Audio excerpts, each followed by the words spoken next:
السلام علیکم فرینڈز، میں ہوں نوید اختر ہاشمی۔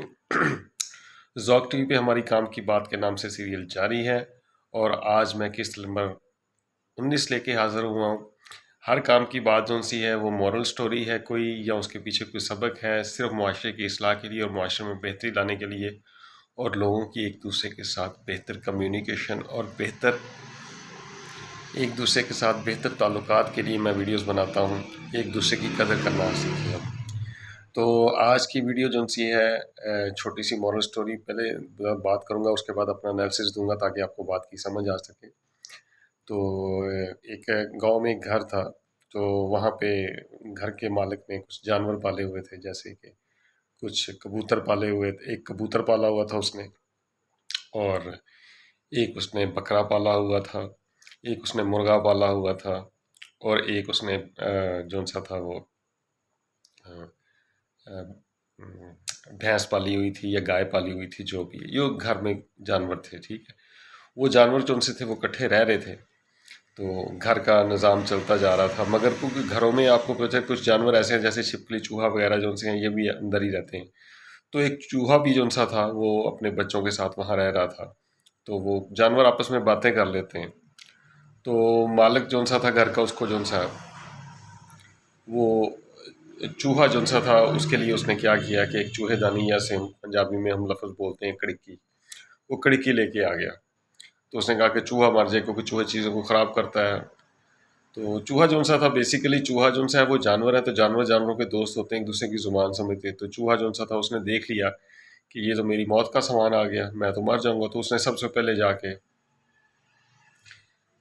اس نے جا کے کبوتر کو بتایا کہ بھئی یہاں تو چوہے دانی آ گئی ہے، یہ مجھے تو مارنے کا سامان ہو گیا، تو میری ہیلپ کرو یار، اس کو کہیں ادھر ادھر کروا دو۔ ٹھیک ہے، تو کبوتر نے کہا یار میں کیوں کروں تمہارے لیے کچھ، اس میں کون سی ایسی بات ہے، میں نے کون سا اس میں پھنسنا ہے۔ ٹھیک ہے، تم پریشان نہ ہو، ٹھیک ہے، تم اس سے بچ کے چلو۔ ٹھیک ہے، وہ ظاہری بات ہے، اس کو پتا تھا کہ ظاہری بات ہے کہ کوئی نہ کوئی ایسا چکر ہو سکتا ہے کہ میں اس میں پھنس سکتا ہوں، اس کو خوف تھا۔ تو اس نے کیا کیا کہ جا کے اب اس نے مرغے کو بتایا کہ یہاں پہ کڑکی آ گئی، تم اٹھا کے سائڈ پہ کر دو یا اس کو۔ اس نے کہا میں نے کون سا اس میں پھنسنا ہے، یہ میرے لیے تھوڑی آئی ہے، مجھے اس سے کوئی فرق نہیں پڑتا۔ اسی طرح پھر وہ بکرے کے پاس گیا، تو بکرے نے بھی یہی کہا کہ جی مجھے اس سے کوئی فرق نہیں پڑتا اس کا۔ وہ پھر گائے کے پاس گیا، گائے نے بھی کہا کہ میں نے کون سا اس میں پھنسنا ہے، تیری کڑکی میرا کیا کر سکتی، یعنی کہ کسی نے اس کی تکلیف نہیں سنی۔ تو ہوا کیا کہ رات کو جب وہاں پہ وہ کڑکی لگائی گئی، تو چوہا تو وہ ڈر کے بیٹھ گیا، مگر رات کو ایک سانپ وہاں سے گزرا، اور وہ جو سا تھا وہ چوہے دانی میں پھنس گیا، اس میں ٹریپ ہو گیا۔ جیسے ہی وہ ٹریپ ہوا ہے، تو مالکن جو سا تھا، اس کی مالک کی جو بیوی تھی، اس نے سمجھا کہ یہ جو سا اس میں چوہا پھنس گیا، تو اس نے فٹافٹ ہاتھ سے اس کو پکڑنے کی کوشش کی، مگر کوئی سانپ جو سا تھا وہ خطرناک ہو چکا تھا، اس کی جو ٹیل تھی اس میں پھنس چکی تھی۔ تو اس نے کیا کیا کہ اس عورت کو ڈنگ مار دیا۔ جیسے ڈنگ مارا تو وہ چیخنا شروع ہو گئی، پٹنا شروع ہو گئی۔ جیسے وہ چیخنا شروع ہوئی تو اس کے مالک نے اس کو پتہ چلا گیا، تو سانپ تھا، بڑا خطرناک کام ہو گیا۔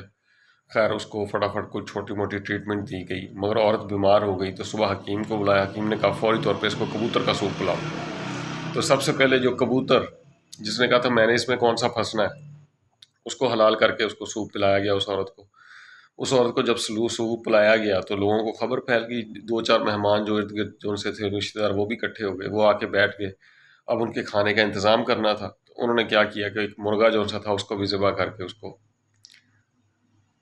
اس کو بھی کھانا کھلا دیا لوگوں کو۔ اب مرغا بھی گیا اور کبوتر بھی گیا جن لوگوں سے اس نے ہیلپ مانگی تھی۔ پھر کیا ہوا کہ آہستہ آہستہ کیا ہوا کہ وہ خبر زیادہ پھیلنی شروع ہو گئی، وہ عورت ٹھیک نہ ہوئی، حتیٰ کہ علاقے میں خبر پھیل گئی، کافی زیادہ مہمان آ گئے۔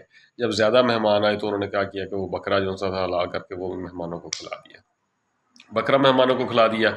مگر پھر بھی وہ عورت جان بار نہ، یعنی کہ اس کی بیماری ٹھیک نہ ہوئی، حتیٰ سانپ کا زہر وہ 2-4 دن جو سا تھا اس میں وہ پورے جسم میں سرائیت کر گیا، اور عورت وہ جو سی ہے وہ دنیا سے چلی گئی۔ جیسے وہ دنیا سے گئی تو اب کیا ہوا کہ مرغوں پہ آپ کو پتہ ہے کہ بہت بڑے انتظامات کیے جاتے ہیں۔ اس کے بعد مرغ کے اوپر جب بہت زیادہ رش ہوا، ٹھیک ہے، پورا خاندان اکٹھا ہوا، تو انہوں نے کیا کیا، اس گائے کو بھی ذبح کیا اور اس کو بھی جو سا ہے وہ مہمانوں کو کھلا دیا۔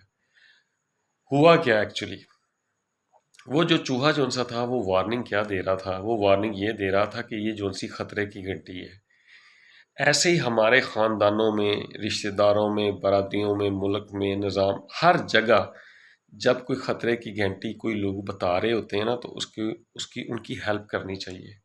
ہمارے بہت سے لوگ ہیں، جب ان کے اوپر کوئی مصیبت آتی تو ہم کیا کرتے ہیں کہ پیسے والے لوگ ہوتے ہیں یا طاقت والے لوگ ہوتے ہیں، وہ بے خبر ہو جاتے ہیں۔ سپوز ایک خاندان کے یونٹ کا ایک بندہ جن سے وہ غریب ہے تو سارے اس کو چھوڑ جائیں، ٹھیک ہے، سارے اس کو چھوڑ تو دیں گے، مگر اسے یہ سوچیں کہ اگر آپ اس کو چھوڑ رہے ہیں، کوئی وقت ایسا آیا تو آپ پہ بھی تو یہ وقت آ سکتا ہے، ٹھیک ہے۔ ایک بندے کو کسی چیز کی ضرورت ہے، اگر آپ اس کی ضرورت پوری نہیں کریں گے تو کیا ہوگا، ایک وقت آئے گا کہ آپ کے پاس بھی، آپ کو بھی وہ ایسا وقت آپ کے ساتھ بھی آ سکتا ہے۔ ہمارے یہاں ہو کیا رہا ہے سوسائٹی میں کہ جس کو کوئی پرابلم میں ہو جاتی ہے، ہم اس کی ہیلپ کرنے کی بجائے اس کو چھوڑ دیتے ہیں۔ اس وقت سیلاب زدگان کا مسئلہ ہے، بہت سارے لوگ ہیلپ بھی کر رہے ہیں، میں یہ نہیں کہتا کہ دنیا میں لوگ ہیلپ نہیں کرتے، مگر پھر بھی ہمیں جون سا ہے وہ جذبہ زیادہ سے زیادہ رکھنا چاہیے۔ اسی طرح خاندانوں میں کچھ لوگ جون سے ہوتے ہیں، وہ بیچارے، ان کے اوپر مصیبتیں ہوتی ہیں، پریشانیاں ہوتی ہیں، مگر ہم کہتے ہیں کہ ہم ان کی ہیلپ کیوں کریں۔ ہم اپنے آپ کو تو کرتے رہتے ہیں، اپنے آپ کو تو سپورٹ کرتے رہتے ہیں، مگر دوسروں کی مدد نہیں کرتے۔ اپنے یونٹ کو بچانے کے لیے، اپنے خاندانوں کو بچانے کے لیے، اپنے غریب رشتہ داروں کو، اور ایسے رشتہ دار جو کسی مصیبت میں ہیں، پریشانی میں ہیں، ان کی ہیلپ کیجیے، ان کی مدد کیجیے، ان کو اپنے ساتھ سٹینڈ کیجیے۔ ادروائز کیا ہوگا کہ وہ تو چلو اس وقت مصیبت، ہر دوسری بات ہے کہ there is an expiry date of every trouble, میں نے یہ سینٹینس بھی شیئر کیا تھا کہ ہر جو پریشانی یا مصیبت ہوتی ہے اس کا ایک وقت ہوتا ہے، مگر سوچیں کہ جس پہ مصیبت آئی ہوئی ہے، اگر اس کا وقت پورا ہو گیا اور وہ مصیبت پلٹ کے کسی اور کے اوپر پڑ گئی تو پھر وہ اس کو بھی اس سے گزرنا پڑے گا۔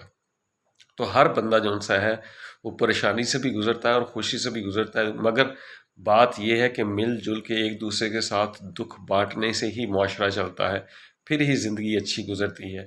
آج مجھ پہ کوئی مصیبت ہے، میرا کوئی ساتھ بہن بھائی یا میرا کوئی رشتہ دار میرا ساتھ نہیں دیتا، تو کیا ہوگا، کل کو جب ان کی مصیبت آئے گی تو میرا بھی دل ہوگا کہ میں بھی ان کو ساتھ نہ دوں، تو پھر اس طرح کیا ہو جائے گا کہ نفرت کا انوائرمنٹ ڈیولپ ہو جائے گا، اور کیا ہو جائے گا کہ خاندانوں کی عزت کا بھی جنازہ نکل جائے گا، اور سوسائٹی میں بھی آپ لوگوں کی ویلیو ختم ہو جائے گی۔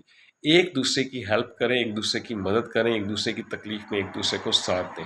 یہ چھوٹی سی سٹوری کا مقصد صرف یہ ہے آج خاندانوں کو جوڑنے کے لیے کہ جیسے جانور ایک دوسرے کی ہیلپ کر سکتے تھے، اسی طرح انسان انسان کی ہیلپ کرتا ہے۔ درد دل کے واسطے پیدا کیا انسان کو، ورنہ عطات کے لیے کچھ کم نہ تھے کرو بیاں۔ اس کا مطلب سمپل سمجھاتا ہوں کہ انسان کو درد دل کے لیے، ایک دوسرے کے احساس کے لیے پیدا کیا گیا ہے، ورنہ عبادت کے لیے اللہ تعالیٰ کے پاس فرشتوں کی کمی نہیں تھی۔